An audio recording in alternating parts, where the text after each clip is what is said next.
ابراہہ کا خانہ کعبہ پر حملہ اور اس بدبخت کا انتظام خانہ کعبہ کو گرانے کے لیے۔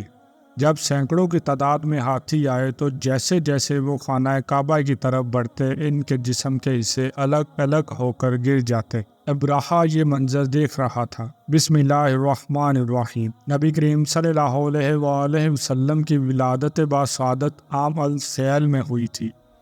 عام الفیل کا مطلب ہے ہاتھی والا سال۔ یاد رہے عام الفیل یعنی ہاتھی والے سال کا ذکر قرآن کریم میں بھی سورہ فیل میں بھی ملتا ہے۔ اس سال حبشہ کی مقرر کردہ یمن کے گورنر ابراہہ نے مکہ پر حملہ کیا تھا۔ اس نے اصل میں سنا جو یمن کا شہر ہے اس میں ایک کلیسا یعنی چرچل کلیس کے نام سے تعمیر کیا ہے۔ اس میں ایک کلیسا یعنی چرچ اکلیس نے کے نام سے تعمیر کیا تھا، اور چونکہ وہ مسیحی تھا اسی لیے وہ چاہتا تھا کہ عرب مکہ جانے کی بجائے اس کلیسا کو مرکز بنائیں۔ جب یہ ممکن نہ ہوا تو اس نے کعبہ کو تباہ کرنے کی ٹھانی۔ ناظرین، آج کی اس ویڈیو میں ہم آپ کو ابراہہ کے اس حملے کا مکمل واقعہ تفصیل کے ساتھ سنانے والے ہیں۔ یاد رہے کہ یہ واقعہ فیل بھی کہلاتا ہے۔ اس واقعے کو واقعہ الفیل بھی کا نام کیوں دیا جاتا ہے یہ بھی آپ کو بتائیں گے، اور اس کے ساتھ آپ کو یہ بھی بتائیں گے کہ ابراہہ کون تھا اور آپ صلی اللہ علیہ وآلہ وسلم کی ولادت اس واقعے کے کتنے دن بعد ہوئی۔ ناظرین، یہ واقعہ کچھ اس طرح ہے کہ ابراہہ یمن کا عیسائی حاکم تھا۔ حج کے دنوں میں اس نے دیکھا کہ لوگ بیت اللہ کا حج کرنے جاتے ہیں، اور اس نے اپنے لوگوں سے پوچھا یہ لوگ کہاں جاتے ہیں؟ اسے جواب ملا بیت اللہ کا حج کرنے کے لیے مکہ جاتے ہیں۔ اس نے پوچھا بیت اللہ کس چیز کا بنا ہوا ہے؟ اسے بتایا گیا پتھروں کا۔ اس نے پوچھا اس کا لباس کیا ہے؟ بتایا گیا ہمارے ہاں سے جو دھاری کپڑا جاتا ہے اس سے اس کی پوشاک تیار ہوتی ہے۔ ابراہہ عیسائی تھا۔ ساری بات سن کر اس نے کہا مسیح کی قسم، میں تم لوگوں کے لیے اس سے اچھا گھر تعمیر کروں گا۔ اس طرح اس نے سرخ، سفید، زرد اور سیاہ پتھروں سے ایک گھر بنوایا۔ سونے اور چاندی سے اس کو سجایا۔ اس میں کئی دروازے رکھوائے۔ اس میں سونے کے پتھر جڑوائے۔ اس کے درمیان میں جواہر لگوائے۔ اس مکان میں ایک بڑا سا یاقوت لگوایا۔ پودے لگوائے۔ وہاں خوشبو سلگانے کا انتظام کیا۔ اس کی دیواروں پر اس قدر مشک ملا جاتا تھا کہ وہ سیاہ رنگ کی ہو گئی، یہاں تک کہ جواہر بھی نظر نہیں آتے تھے۔ پھر لوگوں سے کہا اب تمہیں بیت اللہ کا حج کرنے کے لیے مکہ جانے کی ضرورت نہیں رہی، میں نے یہی تمہارے لیے بیت اللہ بنوا دیا ہے، لہٰذا تم اس کا طواف کرو۔ نعوذ باللہ۔ اس طرح کچھ قبائل کئی سال تک اس کا حج کرتے رہے، اس میں اعتکاف کرتے رہے، حج والے مناسک بھی یہی ادا کرتے رہے۔ عرب کے ایک شخص نفیل خشمے سے یہ بات برداشت نہ ہو سکی۔ وہ اس مصنوعی خانہ کعبہ کے خلاف دل ہی دل میں کراتا رہا، اگر آخر اس نے دل میں تھام لی تھی کہ وہ ابراہہ کے اس عمارت کو گندہ کر کے چھوڑے گا۔ پھر ایک رات اس نے چوری چھپے بہت سی گندگی اس میں ڈال دی۔ ابراہہ کو معلوم ہوا تو سخت غضبناک ہوا، کہنے لگا یہ کارروائی کسی عرب نے اپنے کعبہ کے لیے کی ہے، میں اسے ڈرا دوں گا، اس کا ایک ایک پتھر توڑ دوں گا۔ اس نے شام و حبشہ کو یہ تفصیلات لکھ دی۔ اس سے درخواست کی کہ وہ اپنا ہاتھی بھیج دی۔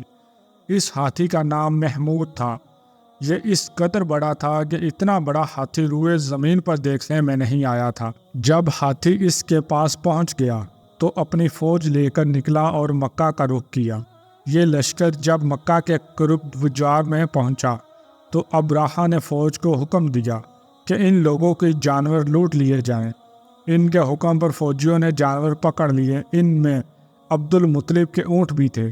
نفیل بھی اس لشکر میں ابراہہ کا ساتھ موجود تھا، اور یہ حضرت عبد المطلب کا دوست تھا۔ حضرت عبد المطلب اس سے ملے، اونٹوں کے سلسلے میں بات کی۔ نفیل نے ابراہہ سے کہا قریش کا سردار حضرت عبد المطلب ملنا چاہتا ہے۔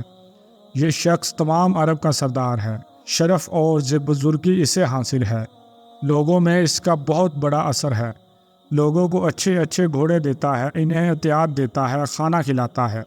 یہ گویا عبد المطلب کا تعارف تھا۔ ابراہا نے انہیں ملاقات کے لیے بلا لیا۔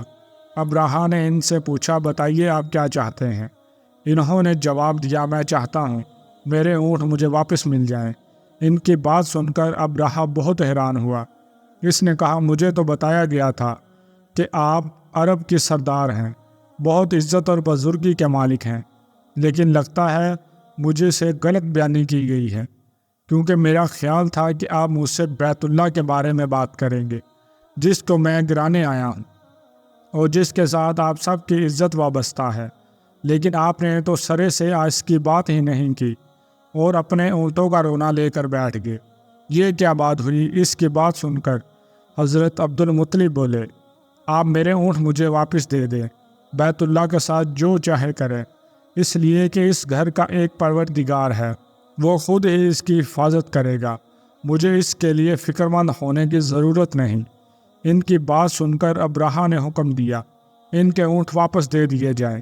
جب انہیں ان کے اونٹ واپس مل گئے تو انہوں نے ان کے سموں پر چمڑے چڑھا دیے، ان پر نشان لگا دیے، انہیں قربانی کے لیے وقف کر کے حرم میں چھوڑ دیا، تاکہ پھر کوئی انہیں پکڑ لے تو حرم کا پروردگار اس پر غضبناک ہو۔ پھر حضرت عبد المطلب ہرا پہاڑ پر چڑھ گئے۔ ان کے ساتھ ان کے کچھ دوست تھے۔ انہوں نے اللہ سے درخواست کی، اے اللہ، انسان اپنے سامان کی حفاظت کرتا ہے، تو اپنے سامان کی حفاظت کر۔ ادھر سے ابراہا اپنا لشکر لے کر آگے بڑھا۔ وہ خود ہاتھی پر سوار لشکر کے درمیان موجود تھا۔ ایسے میں اس کے ہاتھی نے آگے بڑھنے سے انکار کر دیا۔ وہ زمین پر بیٹھ گیا۔ ہاتھی بانوں نے اسے اٹھانے کی کوشش کی، لیکن وہ نہ اٹھا۔ انہوں نے اس کے سر پر ضربیں لگائیں، آگے جب ہوئی مگر وہ کھڑا نہ ہوا۔ کچھ سوچ کر انہوں نے اس کا رخ یمن کی طرف کیا۔ وہ فوراً اس طرف چلنے لگا۔ اس کا رخ پھر مکہ کی طرف کیا تو پھر رک گیا۔ انتبا نے یہ تجربہ بار بار کیا۔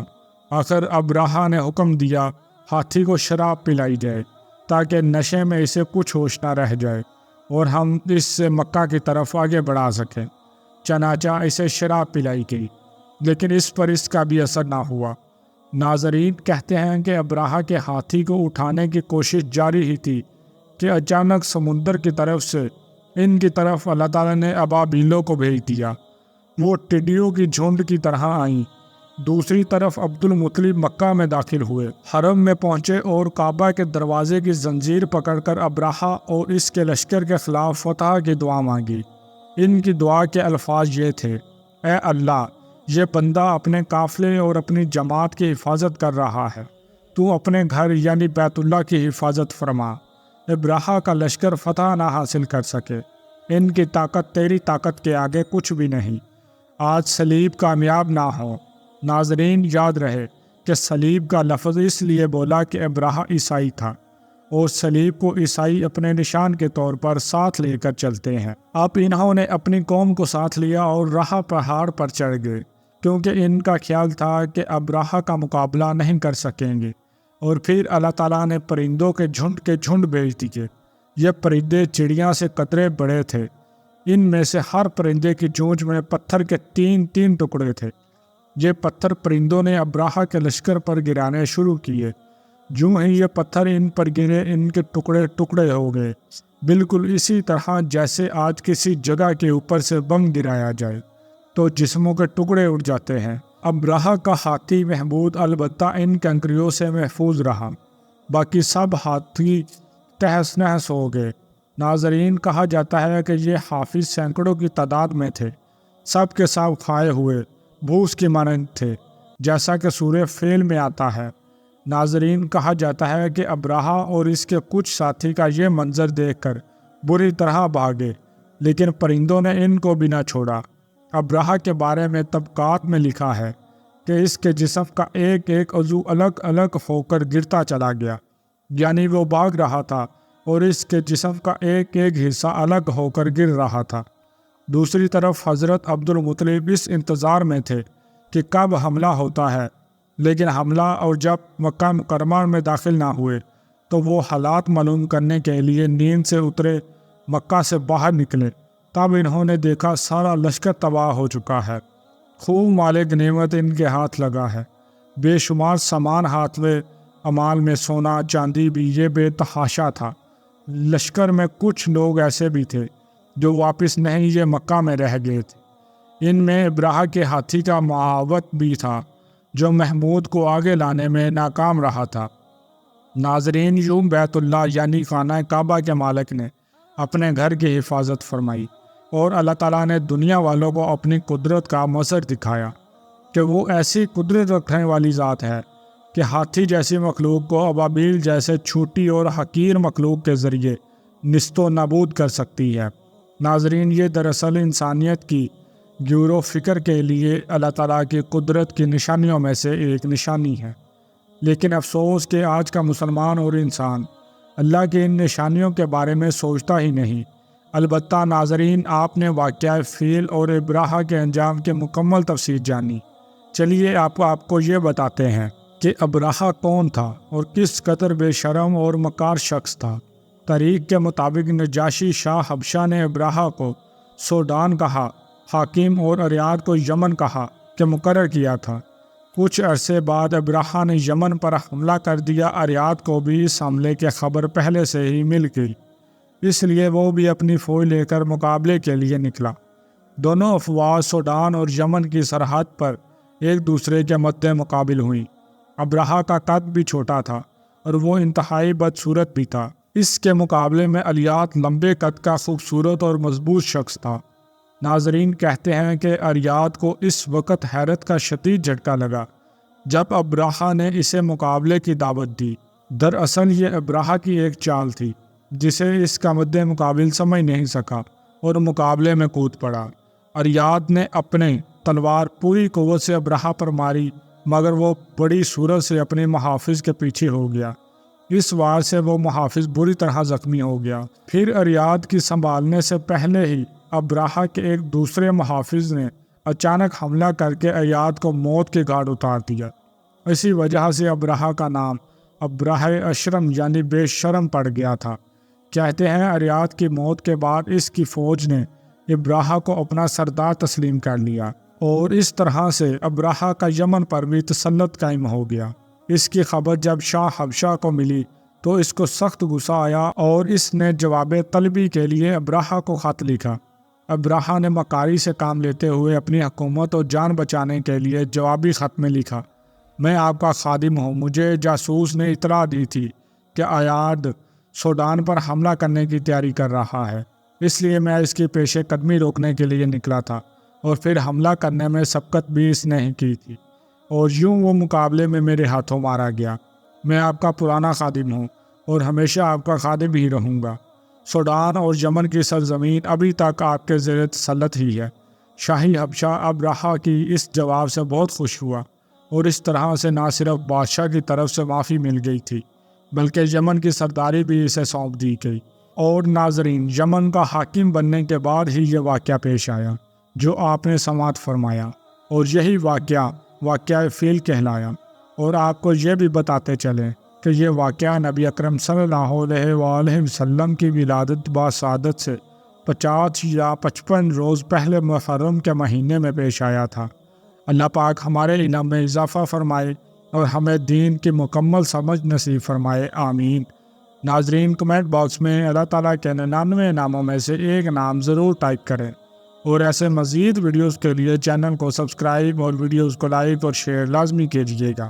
شکریہ، جزاک اللہ۔